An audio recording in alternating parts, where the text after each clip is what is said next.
अस्सलामुअलैकुम everyone, welcome back to my channel. Housewife की जो होम मेकिंग जर्नी है ना, वो बिल्कुल हाउसवाइफ़ के कामों की तरह होती है, नेवर एंडिंग। और फिर अगर घर में बहुत ज़्यादा क्लटर हो ना, तो ये होम मेकिंग की जर्नी बहुत ज़्यादा हेक्टिक हो जाती है।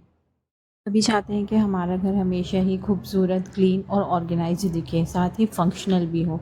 लेकिन ऐसा हम करें कैसे, कहाँ से स्टार्ट करें, क्या करें कि जिससे हमारा घर हमेशा ही मेंटेन रहे। तो आज की वीडियो में आप लोगों के साथ में वही स्टेप्स को शेयर करूँगी, जिसे फॉलो करके आप धीरे धीरे अपने घर को बिल्कुल क्लटर फ्री बना सकते हैं। आप डिक्लटरिंग तो करते हैं, फिर भी अगर आपका घर बार बार क्लटर से भर जाता है, तो इस वीडियो को एंड तक देखना। मैं आप लोगों के साथ एक ऐसा रूल या एक ऐसी प्रो टिप को शेयर करूंगी, जिसे अगर आप फॉलो करते हैं तो आपका घर हमेशा ही क्लटर फ्री रहेगा। तो वीडियो को एंड तक ज़रूर देखें, आपके घर के साथ साथ आपके माइंड की भी सफाई हो जाएगी। क्लटर का हो या ओवरलोड स्टफ़, घर की हर एक छोटी से छोटी चीज़ आपका टाइम मांगती है। इसलिए घर में जितना कम सामान होगा, उतनी कम टेंशन होगी सामान को संभालने, रखने और क्लीन करने की, जिससे आपका टाइम भी बचेगा और आप अपनी लाइफ में फोकस भी कर पाएंगे दूसरे इम्पॉर्टेंट कामों पर या दूसरी इम्पॉर्टेंट चीज़ों पर। तो चलिए आज का व्लॉग स्टार्ट करते हैं और देखते हैं कि मैंने किन चीज़ों को डीक्लटर किया है। और ये तो सिर्फ अभी शुरुआत है, अब धीरे धीरे ये जर्नी बढ़ती जाएगी। तो इस जर्नी में शामिल होने के लिए मेरे चैनल को सब्सक्राइब ज़रूर करें और मेरे वीडियो को कमेंट शेयर करना ना भूलें।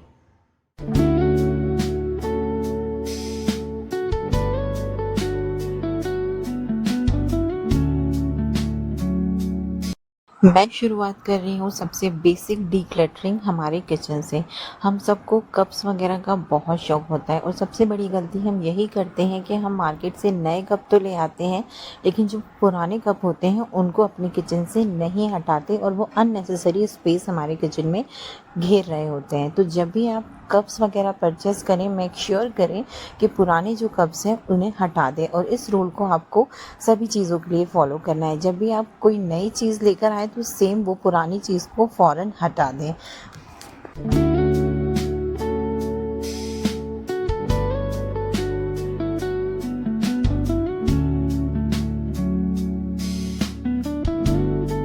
नेक्स्ट है हमारे किचन के अननेसेसरी चम्मचों का ढेर। हम पकवान भले ही 50 बना लें, लेकिन उसमें जो हम चम्मच यूज़ करेंगे ना, वो हम हमारे फेवरेट 5 ही यूज़ करेंगे। इसलिए आज ही जो अननेसेसरी चम्मचों का ढेर है ना, उसको अपने किचन से हटा दें।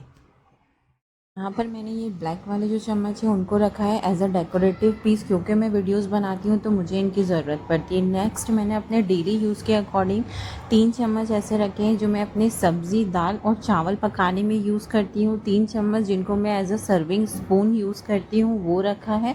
और यहाँ पर ये 2 चम्मच है, इसको मैं मलाई के लिए यूज़ करती हूँ। मतलब मॉर्निंग में जो मैं मलाई निकालती हूँ तो वो इसी चम्मच से निकालती हूँ। तो यहाँ पर ये 2 थे, तो मैंने एक को हटा दिया है और एक रख लिया है। तो मैंने अपने चम्मचों को इस तरीके से डीक्लटर किया है, आप भी इसको फॉलो करके डीक्लटर कर सकते हैं।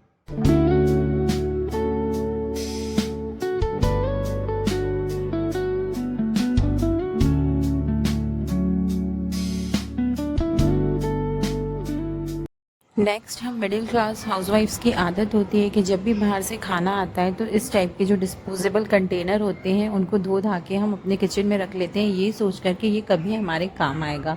लेकिन आप इसको उसी वक्त फेंक दिया करें, क्योंकि जब तक ये काम आने वाले होते हैं तब तक इनकी खुद की एक एक्सपायरी डेट होती है, जो कि एक्सपायर हो चुके होते हैं। और या तो फिर इसके ढक्कन टूट गए होते हैं, या ये बर्तन खुद दूसरे बर्तनों के नीचे दबकर अपना दम तोड़ चुके होते हैं। इसलिए अगर आपको इस तरीके के बर्तनों का ढेर लगाने की आदत है तो ये बंद कर दें, इसे इसी वक्त अपने किचन से निकाल कर फेंक दें।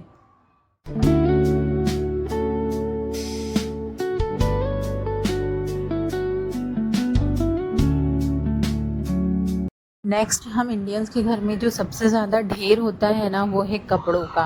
कपड़े ना ही हमारी कबर्ड को भर रहे होते हैं, बल्कि हमारे घर के जो बाकी कोने होते हैं ना, जैसे कि जो शेल्फ्स वगैरह होती है कमरे में ऊपर, उसमें भी बैग्स में भर के कपड़े रखे हुए होते हैं। जो बैग्स हमें ट्रैवलिंग के काम नहीं आ रहे, उनको हम मतलब जो जिन्हें हमें पहले ही फेंक देना चाहिए था, उनमें हम वो कपड़े भर के रखते हैं जो हमें ऑलरेडी डीक्लटर करना है। ठीक है, तो ये ऐसे ये बैग्स और इस टाइप के कपड़े ना हमारे घर के ढेर को या क्लटर को बढ़ा रहे होते हैं।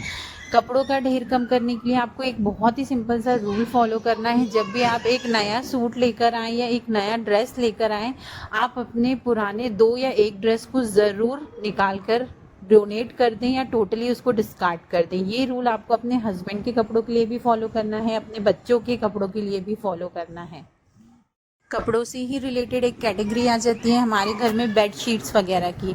हम नई नई बेड शीट्स को लेते जाते हैं और पुरानी को रिमूव नहीं करते हैं। हम सोचते हैं ये फिर किसी काम में ले लेंगे, फिर किसी यूज़ में ले लेंगे, ऐसा करके वो सालों तक पड़ी रहती है। ऐसा नहीं करें। जब भी आप कोई नई बेड शीट लें, एक पुरानी बेड शीट को निकाल कर फ़ौरन फेंक दें, या अगर DIY करना है तो विद इन 3 to 5 डेज़ आप उसका DIY कर लें। अदरवाइज़ मैं तो आपको यही सजेस्ट करूँगी कि डीक्लटर का मतलब तो यही होता है कि एक चीज़ अगर नई आ रही है तो पुरानी चीज़ फेंक दी जाए।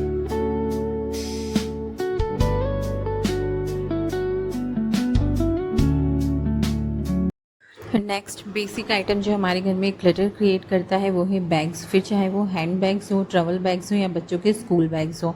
हमारी आदत होती है हम नए नए बैग्स तो खरीद लेते हैं, लेकिन पुराने जो बैग्स होते हैं उसमें और कोई सा पुराना सामान भर के उसे कहीं ना कहीं चढ़ा कर रख देते हैं या छुपा कर रख देते हैं। तो हमें ऐसा नहीं करना है। जब भी हम कोई नया बैग लें तो जिसके रिप्लेसमेंट में हमने नया बैग लिया है उस पुरानी चीज़ को हमें ज़रूर बाहर कर देना है।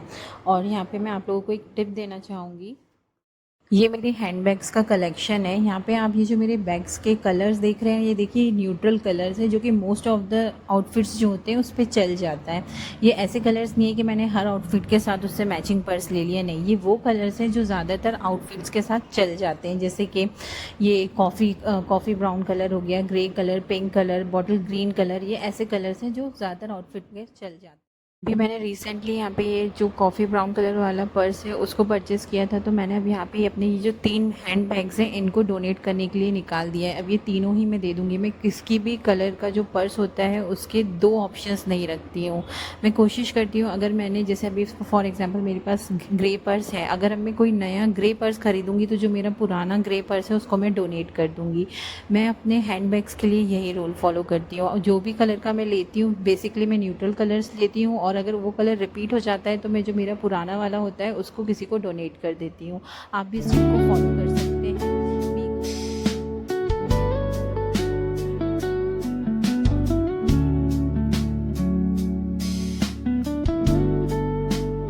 नेक्स्ट कैटेगरी आ जाती है डेकोरेटिव आइटम्स की। हम सभी को शौक़ होता है हमारा घर सुंदर दिखे, जिसके लिए हम अलग अलग टाइप्स के डेकोरेशन के पीसेस लेते रहते हैं, लेकिन हम नए नए पीसेस ऐड करते जाते हैं हमारे डेकोरेशन में, और जो पुरानी चीज़ें हैं उनको डिक्लटर नहीं करते। यहाँ पे मैंने अभी रिसेंटली ये फ्लावर्स वगैरह लिए थे, अभी इनका बहुत ट्रेंड चल रहा है, तो ये अभी मैंने रिसेंटली अपने घर के डेकोरेशन के लिए लिए थे। तो जो मेरे पास पहले के पुराने जो फ्लावर बुके और बेल वगैरह थी उसको मैंने रिजेक्ट कर दिया है। तो हमें हमेशा यही करना है, जब भी हम नया डेकोरेटिव पीस लें तो जो पुराने हैं उसको रिमूव भी करते जाना है। कई बार क्या होता है, कुछ DIYs हमने किए होते हैं तो हमारा उससे एक इमोशनल अटैचमेंट होता है कि नहीं ये मैंने बनाया था, इसको मैं नहीं फेंक सकती। लेकिन ट्रस्ट में अगर आप उसे सही नहीं कर रहे हैं तो वो सिर्फ आपके घर में एक एक्स्ट्रा स्पेस घेरेगा और किसी भी चीज़ के काम नहीं आएगा। इसलिए हमेशा चीज़ों के लिए थैंकफुल रहें और उसे अपनी लाइफ से, अपने घर से बाहर करें, डिक्लटर करें।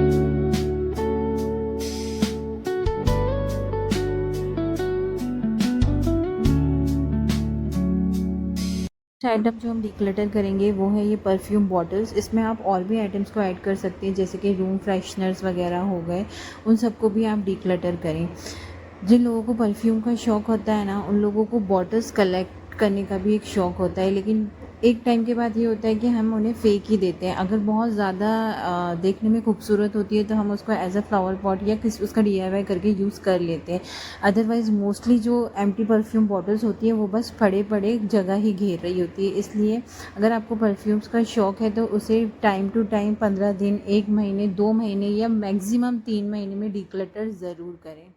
यहाँ पे मैं आपको एक टिप ये दूँगी कि जब भी आप किसी सामान को डिक्लटर करें तो एक एक्स्ट्रा बास्केट या एक एक्स्ट्रा पन्नी, पॉलीथिन जो होती है या शॉपर जिसे कहते हैं, वो लेकर ज़रूर बैठें, ताकि जो भी सामान आप डिक्लटर करते जाएँ उसको उसमें भरते जाएँ। जैसे यहाँ पे मैंने ये एक बास्केट लेके रखी थी, अब यहाँ से जो भी मैं एम्प्टी परफ्यूम बॉटल्स को निकाल रही थी वो मैं इसमें रखते जा रही थी।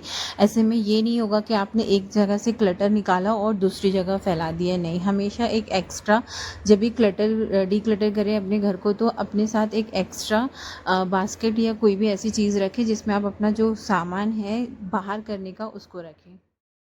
आज की डीक्लटरिंग की प्रो टिप है, जब भी आप किसी सामान को डीक्लटर करें तो उसका रीयूज़ या रीपर्पस ना करें, उसे एक जगह से उठाकर दूसरी जगह ना रखें। आप उस आइटम को टोटली घर से डिस्कार्ड कर दें या वो किसी को डोनेट कर दें, अदरवाइज़ आप एक स्पेस को खाली करके अपनी दूसरी स्पेस को फिल कर लेंगे।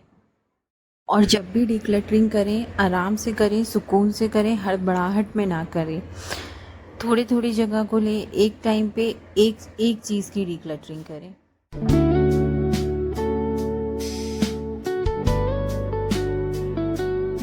तो ये था मेरा आज का डीक्लटरिंग का व्लॉग। आई होप आप लोगों को अच्छा लगा होगा। अच्छा लगा है तो चैनल को सब्सक्राइब, वीडियो को लाइक, शेयर, कमेंट करना ना भूलें। और आने वाले व्लॉग्स में मैं आप लोगों के साथ और कौन सी चीज़ें डीक्लटर कर सकते हैं वो शेयर करूँगी। So please don't forget to subscribe my channel.